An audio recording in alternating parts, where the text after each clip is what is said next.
right. Well, good morning, lady. Good morning. A pleasure. I've got a room full here. Hey, you guys.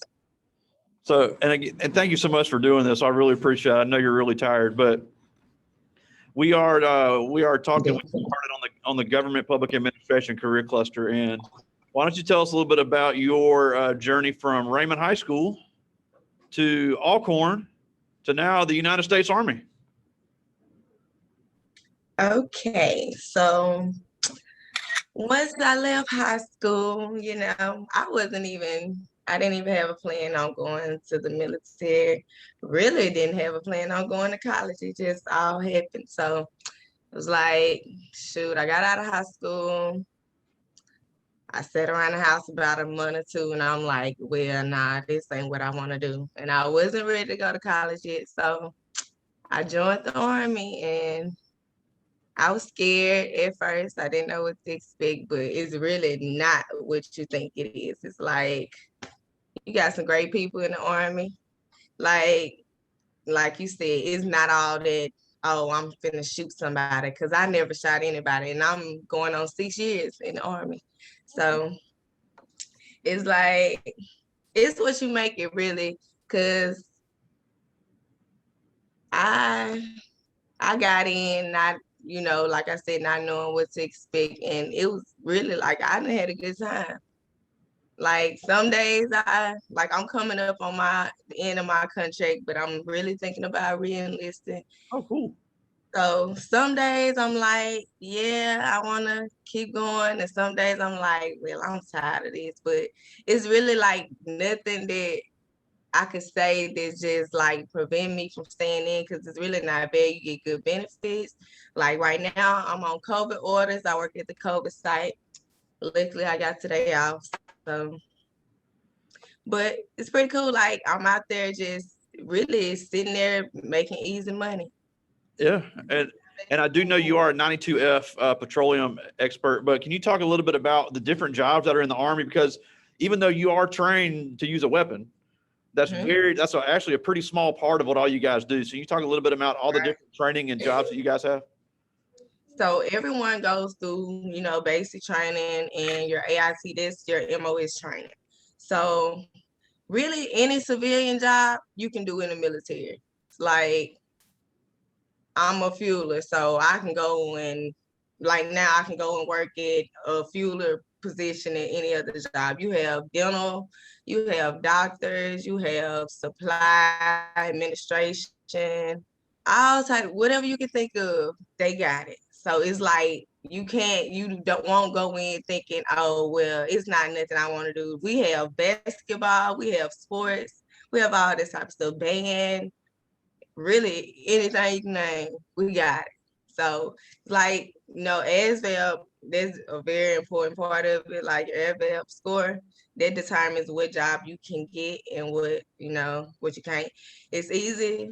I ain't gonna say it's easy to reclass, because like I came in as a fueler. There wasn't nothing I wanted to do, but I really just wanted to do something to go on, get away from home. So it was like I picked it because it's about the easiest thing. But my training for that was like 10 weeks and 5 days. But other trainings, you got like, say, you have nurses. They training probably like a year of schooling, just getting certified to be a nurse or whatever. But I was lucky. I only had 10 weeks and 5 days. It was the longest 10 weeks of my life. But Now, and I do know you've gone to Alcorn. Was the military involved in paying for your school? yes, like, okay, so once I came back from AIC, that was my schooling for my MOS. So I enrolled in Alcorn. So if you get deployed, within your time you get deployed, they will completely pay for your whole schooling. But like, for as I'm in the National Guard, so I got a check monthly. So I got like almost up to like $2,000 a semester.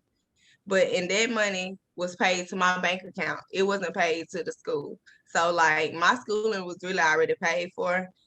So the money the military was sending me, I was using it for other stuff. So I was pocketing it. So it's really give. So, and then you have different, like you got the GI Bill, you got the Chapter 1906. I use the Chapter 1906 because I haven't been deployed. So that's still like they pay for books, schooling, all that type of stuff. But So what you would say, if somebody is kind of unsure about a path, joining the military, even just for a few years, would be a good plan to not only to get the skills, but to get a degree as well. Definitely, because for one, having a military background, it gets you a spot in a lot of places. So like like right now, I'm enrolled at Belhaven. I get a 50% tuition discount because I'm in the Guard. Wow. And that's just because I'm in the Guard. So I'm paying half of what I would normally pay being that I'm in the Guard or whatever. So it's a pretty good thing. You gotta have a strong mind because like I'll say the hardest thing I did in the military was basic training. And I wouldn't even say this just hard because like I said, it's a mind thing. You can deal with your mama hollering at you.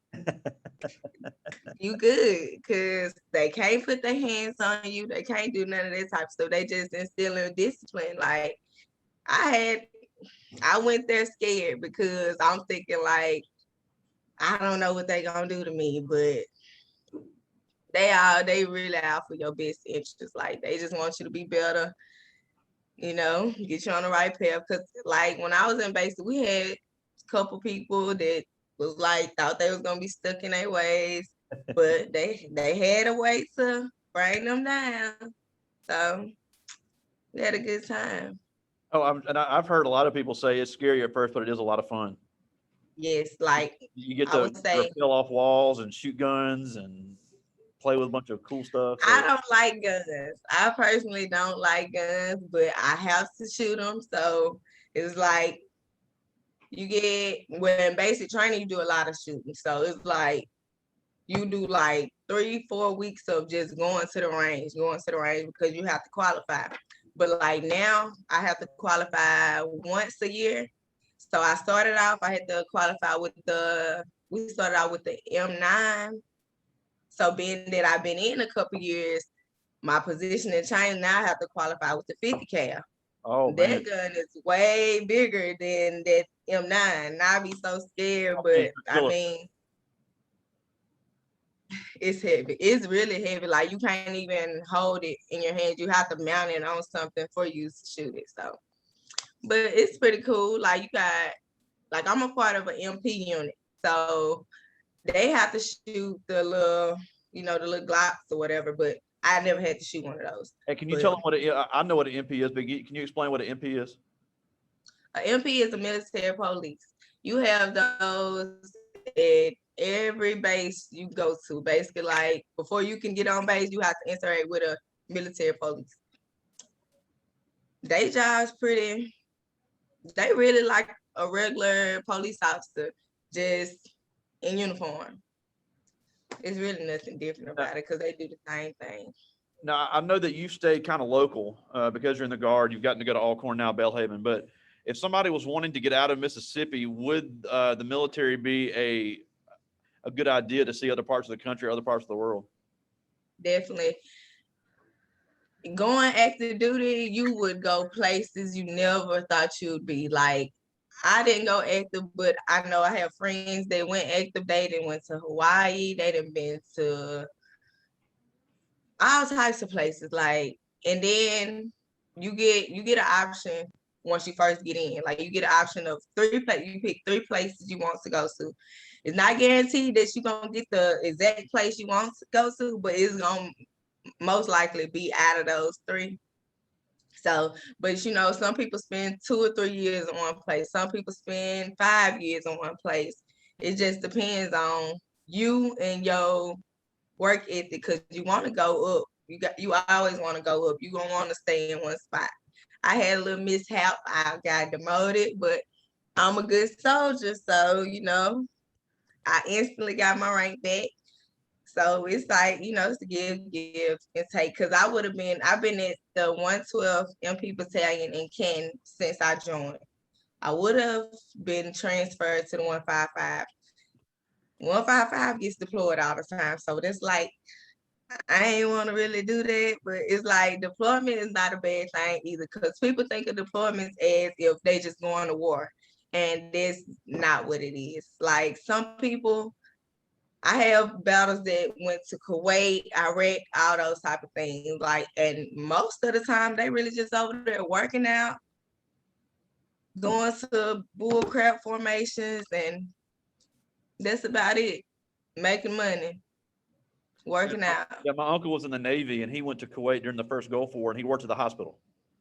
Yeah. So even though he is a trained killer, he's not, he was not seeing combat. So I think a lot of the misconception is that just because you're deployed, you're going to be in the line of fire, and that's just, I mean, it is possible, and that's why Yes, you're trained, but possible. it's not likely if you're not a combat based MOS.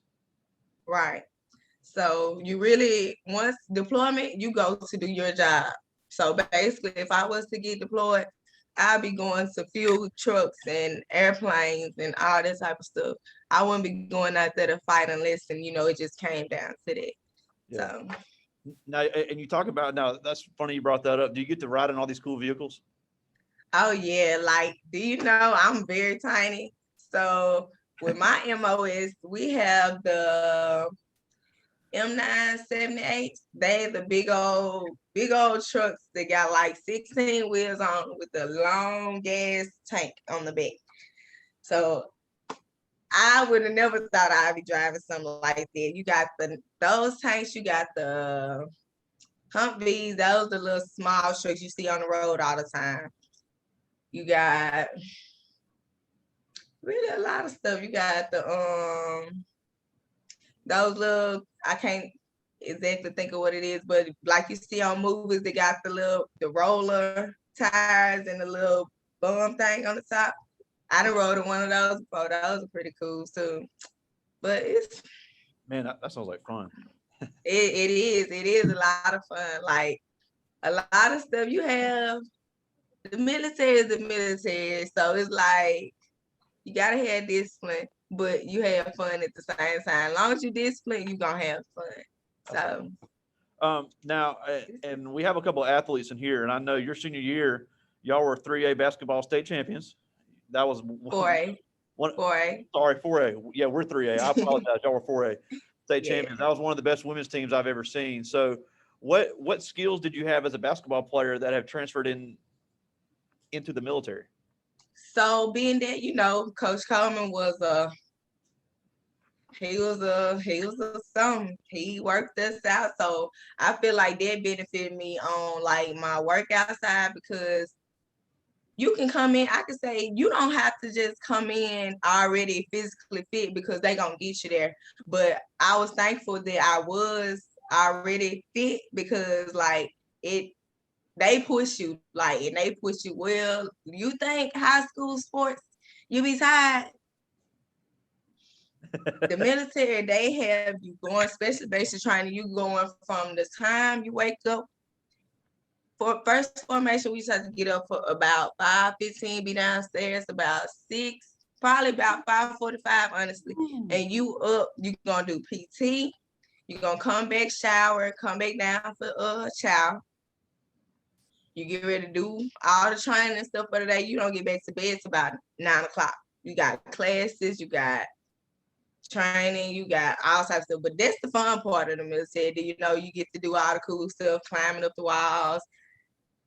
We had like so much. We had fun. Like, and they make it fun because like you have other platoons like that you all the time competing with. So it's pretty fun.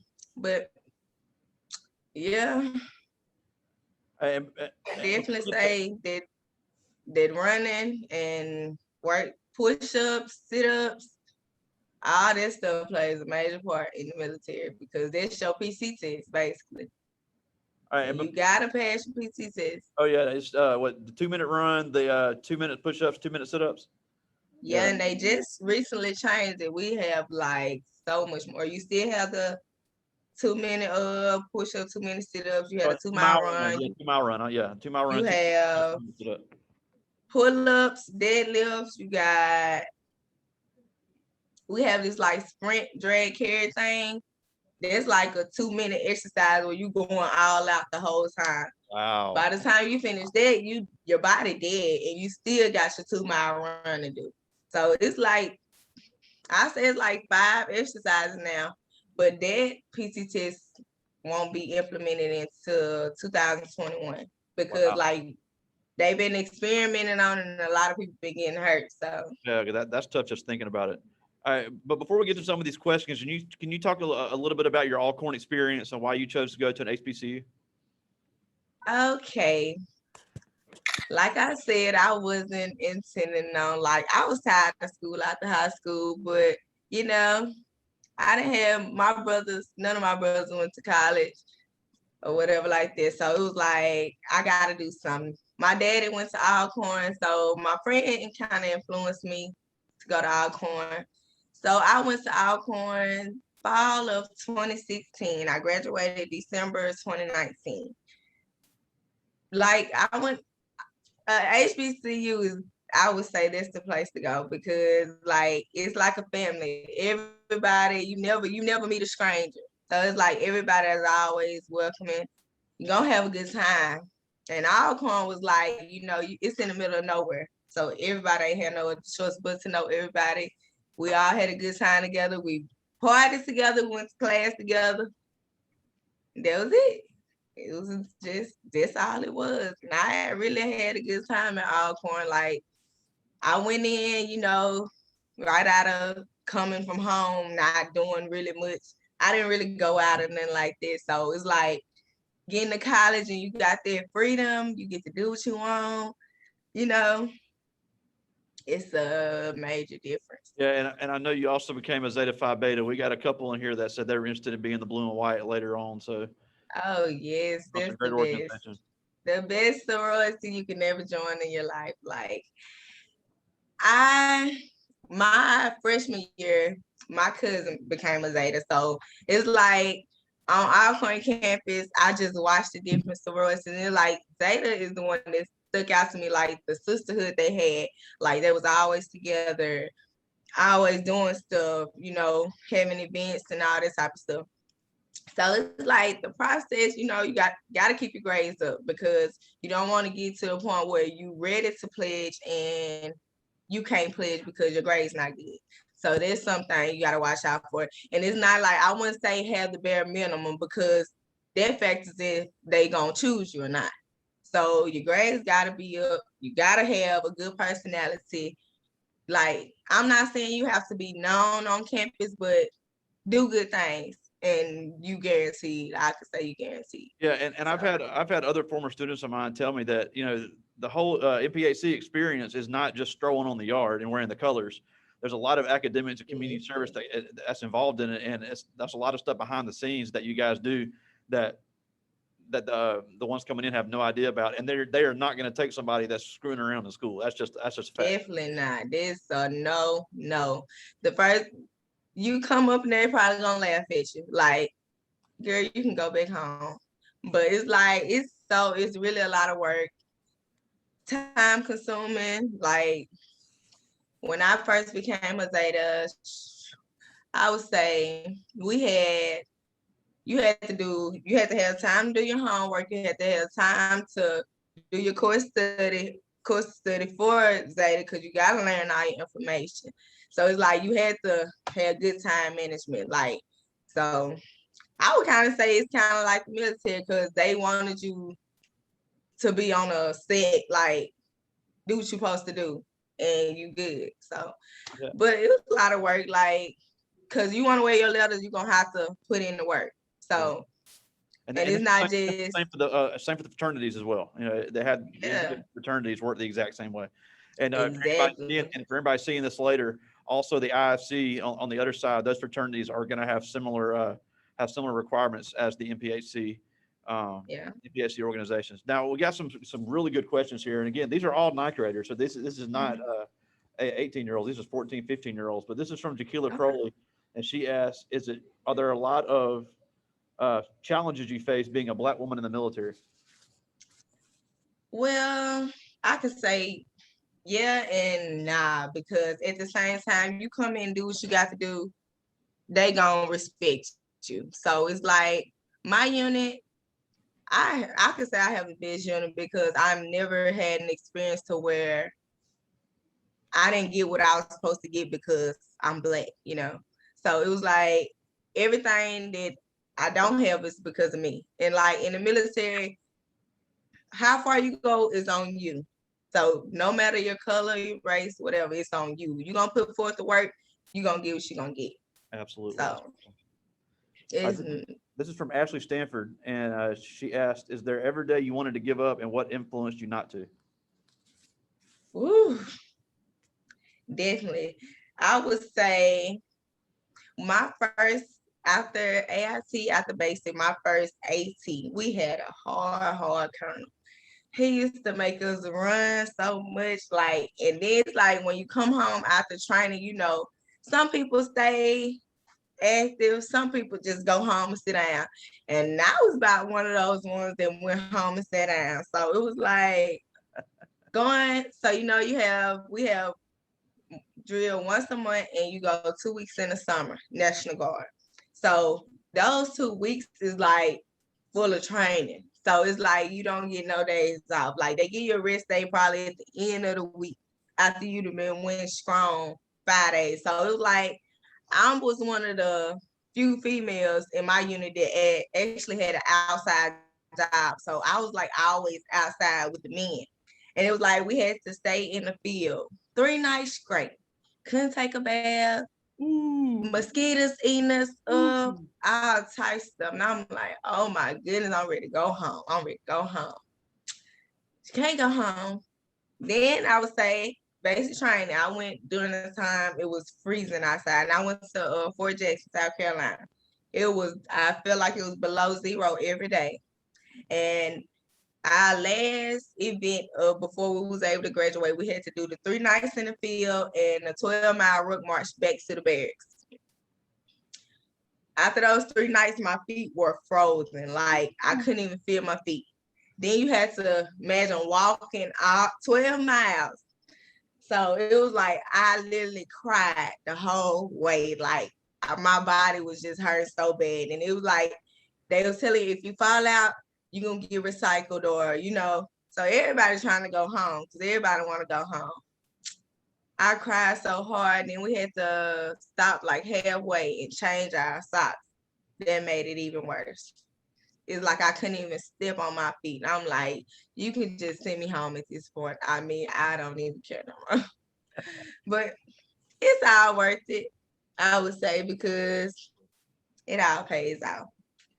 This is Alexander Williams, and he asked, "How did you imagine military life before you joined?"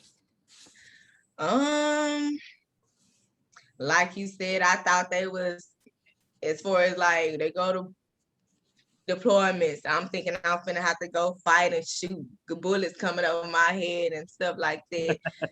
All this type of stuff. Like I really don't know. It was just I was just scared because the day I left for basic training, it was like the night before and the actual day. I couldn't even walk into the armory because like I was just sad. I'm like, what am I getting myself into? Like, you know. Then once I got off the plane and the drill sergeant was there to pick us up, it's like he looked so mean. I was like, oh my God. I called my mom instantly. I'm like, Mama, I don't want to go. I don't want to go. Then they made us give our phones up, stuff like that. I'm like, man. But once we got there, like I would say my platoon, that was mean like the first week. But after that, they started treating you like, you know, people. They actually act like they cared about you and stuff. So I would say I had a good people leadership anyway. So All right, and this is from it's Jacelsey White. definitely Jacelsey White. She's a basketball player as well, and she asked, "Is not. it scary signing your life away?" I wouldn't say it's sunny, kinda, because it's like you get to points like now I'm being that I'm just National Guard, so I get to live my everyday life, but I still have to report when I have to report. So it's like you can't just say no, I'm not coming or something like that. So you've been to plan something But then you look at your drill skill like, dang, I got drill. So it's like, I wouldn't say it's signing your life away, but you have to miss a lot of things that you have planned. You miss a lot of family events, all that, but you know, it is what it is. You gotta do what you gotta do. That's awesome. And we're almost out of time. And I thank you so much for doing this. But I just have a couple more for you. Everybody in this room grew up in the country just like you did, well, most of them live in the country just like you did growing up in Edwards. And everybody Mhm. here is a young Black person in Mississippi. So you grew up just like everybody in this room.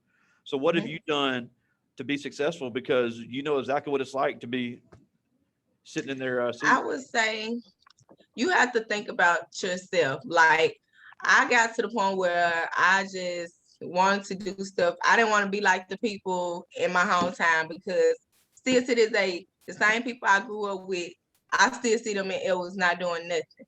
So it's like, if you want better for yourself, you gotta get out and do it. And that's what I had to have the mindset. I had to get up and do something, because it's not gonna be given to you. Ain't nobody gonna come to you and hand you $1 million. You gotta go work for it. So Yeah, one that's thing what I've I would always say. said, and I always say this the first day of school, is that your situation never changes until you change it. Exactly. Now, one thing I always ask, as somebody that was once my student, just like everybody in here is, how much of what I told you actually came true? A lot, like, yeah, I had the best time in Coach P class, but he always told us some real stuff. Like, it wasn't always like he let you know in the real world this gonna happen. It's way more past than I had Coach P with 10th grade, 11th No, grade. you were a senior. Okay, yeah, I was saying. So it was like, it's more to life than past high school. Like, high school, after high school, you're gonna have a wide awakening, because it's totally different. Like, for Well, real. well, I'm glad that you and some of your classmates did listen. And you're right. Some of y'all did some great things. I'm so proud of y'all, the ones that have really done well. But you're right. You graduated some people that are doing absolutely nothing, and it's sad to see. But at the same time, you're a great example of the opportunity that's out there, and you're a great Mhm. example of a fine young lady that was an athlete, and you're still doing great things. And I cannot tell you how proud I am of you. It's always great to I talk to you. appreciate You're a great blessing to me, and these kids here have really been impressed by you. And the ones that are going to see this later, they're going to get some good stuff. So I thank you so much for doing this, and it's always a blessing to talk to you. You're very much welcome. I thank you guys for letting me speak with you. All right, they're waving by. Yeah, See y'all later. yeah. Some other students are going to see this later at other schools, but we appreciate it. I'll talk to you later, my friend. Thank you. Bye bye. See ya.